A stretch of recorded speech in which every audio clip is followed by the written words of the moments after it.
Hello, and welcome to Lawless Conversations with Katie. I'm Katie, your host. This podcast goes through various difficult subjects such as abortion, gun control, prison systems, or gender, to name a few, and dives into all different aspects of the arguments that might be offered or discussed. At the moment, we are wading our way through the subject of abortion, and today we will specifically look at abstinence. Although I have spent a lot of time and effort into researching these topics, I am by no means an expert on this subject or any other subject I will explore in the future. So take my thoughts with a grain of salt, and of course, if you have any questions or things to add, please share them. I try my best to keep my own biases out of these explorations, and because I'm talking about many aspects of a subject, including opposing ideas and arguments, know that these are not necessarily ideas that I subscribe to or hold personally. I will, however, explore different arguments as if I do believe in them in order to truly explore all facets of this subject. Finally, because these are difficult subjects, there will be some content that is hard to hear and might be triggering. Please understand I am not looking to insult anyone, but to explore these subjects openly and honestly. I don't want to convince anyone to think like me. I want to convince people to think, period. So without further ado, come have a lawless conversation with me. My body, my choice begins not at keeping or aborting a fetus. It begins much earlier than that. The choice starts with abstinence, an unlikely idea of today, but an argument often used to counter the idea of having the choice of abortion. Being told to keep your legs closed not only stimulates vicious discussion on either side of the concept, but a complete denial of how the world has changed and any subsequent changes that might occur. Because of the delicate and polarizing aspect of abortion, dismissing reality in any form, be it denying the reality of sexual activity or ignoring that an embryo does enter into life at some point before birth, is counterproductive to the discussion. One reason I have chosen to start this podcast is because we often end up seeing these extreme sides of an issue, and especially in abortion. You see the people who just say everyone should just remain abstinent, it's not that hard, y'all are just sluts. Or you have people on the other side saying, my body, my choice, I can do whatever I want, even if it means I have 7 abortions. And it's the extremes that we see, and we don't see much of actual reality. So that is why I want to look at this through every single lens and every single argument that might happen, so that you can see there is reason in actually every single argument, just as long as it's not taken too extreme. Looking at abortion singularly through the lens of abstinence is like saying if you don't want to die from a plane crash, never fly in a plane. While it is possible to do this, it is impractical and ignores the advances of today, causing much more wasted time. The idea of abstinence is often associated with a religious practice or the concept of living a more pure lifestyle. Although not everyone who remains abstinent falls into either one of these categories, a great many do, and those who use this argument are even more likely to hold to one of these beliefs. For many religions, such as Christianity, Judaism, Islam, and some others, the purity of one or both of the sexes is taught. Oftentimes, it represents valuing the body that God has given one, or representing one's religion or God by holding to a higher standard, especially in regards to one's body. Within abstinence, there is the religious practice of celibacy that some, such as monks or Catholic priests and nuns, choose to hold, while others save sex for marriage. This is an important distinction to make because celibacy is actually a religious ritual. It is a choice to not have sex in any form and focus one's energy and time into the religion or God that they hold close to their heart. While others who save sex for marriage are focused more on maintaining a pure body for their future mate, not necessarily associated with a religious practice, but can be. Because of the religious connotations with the concept of abstinence, many people discount this choice because not everyone holds to the same religion, or even the same religious practices within a religion. Because of this, when someone to the extreme says abstinence should be the only option and is not very hard, it doesn't make sense. Thus, it seems impractical to tell everyone to hold to a belief that one person or group adheres to. In the reverse, it would be equally impractical for a religion that practices, say, polygamy, to tell everyone that they must also practice polygamy because they think that's the best way to do things. Not everyone desires the same way of life or holds to the same belief. The options start with abstinence, but from a religious standpoint, this can never create a solution to the abortion issue without first either suspending reality or creating a dictatorship. If one approaches this argument as a pure fix to the abortion issue outside the bounds of religion, there are aspects of ignorance that must be maintained. Yes, men and women have the choice to abstain from sexual activities and practically negate the choice of abortion. However, there are pregnancies that happen within a marriage that end in abortion. In one study, it shows that among married women, more than 1/4 of pregnancies were unintended. Thus, remaining abstinent until marriage does not fix the problem completely. While not all of those pregnancies that were unintended ended in abortion, some of them did. Of course, the other option would be to have everyone, married or single, practice abstinence.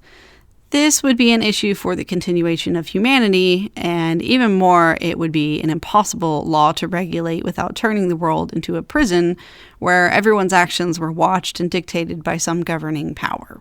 Because of the nature of humans, there would still be those who manage to engage in sexual activity, either because they are in power or abuse their power. No matter what side of the issue you sit, I doubt anyone would argue reasonably for this outcome. The mentality of choosing abstinence has become a relic of a bygone era.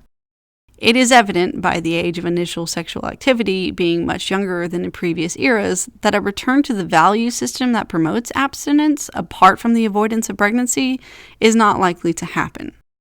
Nor, I would argue, is it healthy to revert to such thinking. Abstinence invariably is placed on the female sex when this statement is made, which is clearly seen by the indication of one's legs being kept closed. To make the statement fit into the reality of both sexes engaging in abstinence, one would say, perhaps, keep your legs closed and keep it in your pants. It may seem like semantics. What does it matter how someone tells you to remain abstinent? The idea is the same, right? Semantics are important in this argument because the only way for abstinence to work would be if both genders were to maintain such restraint. This can also be said in the sense of birth control. Birth control is amazing and has really helped women and families be able to have a choice in producing babies. But at this point, men pretty much have no role in that. And birth control is almost completely a woman's burden. I talk about this later on in a few more episodes later, but in order to really be able to deal with the issue of abortion, there has to be a better balance when it comes to the availability of birth control. But that is kind of off the subject. We'll come back to that later. An element of the past seems to lurk in the shadows when issues arise that affect men and women differently. Biologically, women have so much more to lose if they become pregnant. And, honestly, probably so much more to gain as well. Socially, this can be seen in the realm of birth control, as I've just stated before. Men have 2 birth control methods, and one of them is not reversible and the other one's not very effective, while women have many. Thus, women are automatically the ones who are burdened with thinking about the consequences of becoming pregnant. And this is an interesting concept because consequences of becoming pregnant are constantly on a woman's mind. If she is sexually active, getting pregnant is a big part of her thinking in most things, whether she's taking birth control, whether she's not, when her period comes, when her period doesn't, if she's ovulating, all of these things are going to be constantly in her mind throughout her life. Whereas about the only time a man has to think about that is when his girlfriend says, "Hey, I'm late," if he even understands what that means.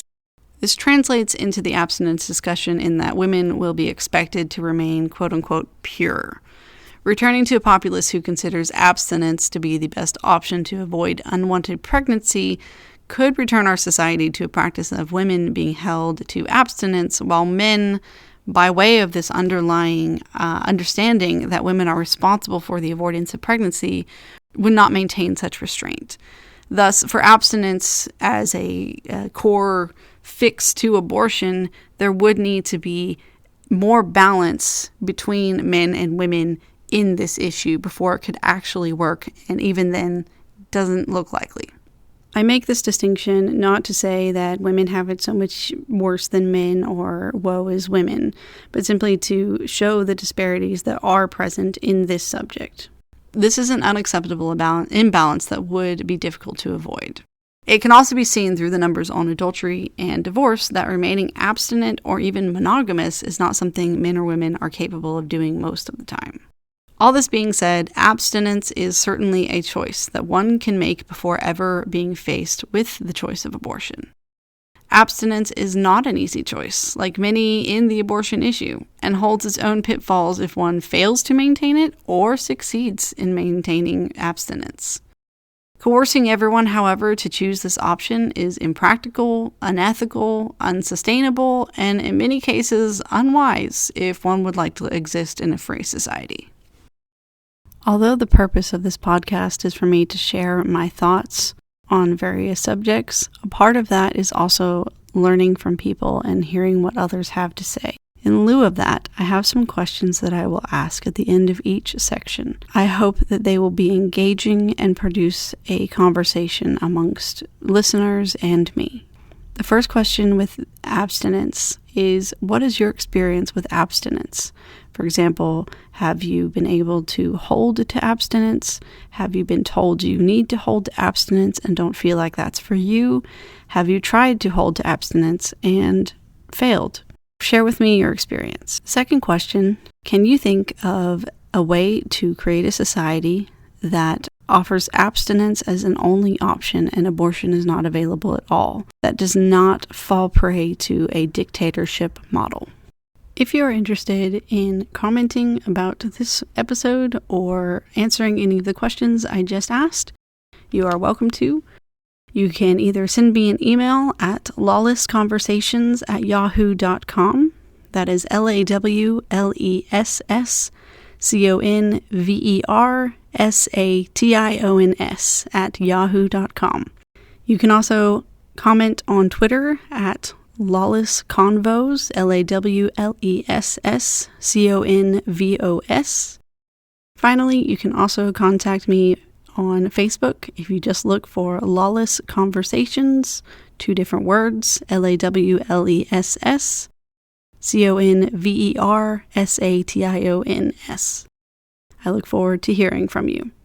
The references to any sources that I use in each episode will be available in the bio, along with all of these social media connections.